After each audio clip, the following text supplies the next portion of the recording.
Assalamualaikum warahmatullahi wabarakatuh. Saya Dr. Andes Teguh Sarbeni, MSI, Kepala Dinas Registrasi Kependudukan Aceh, mengucapkan selamat menyambut Hari Raya Idul Fitri 1 Syawal 1442 Hijriah. Sudah lebih setahun kita berada dalam suasana pandemi COVID-19. Demikian pula pada Idul Fitri ini, kita merayakan di tengah-tengah kewaspadaan agar terhindar dari penularannya.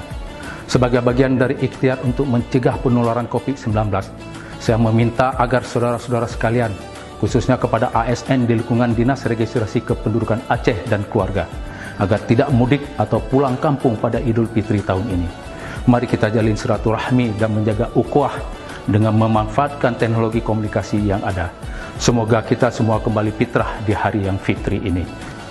Taqabbalallahu minna wa minkum minal aidin wal faizin. Mohon maaf lahir dan batin.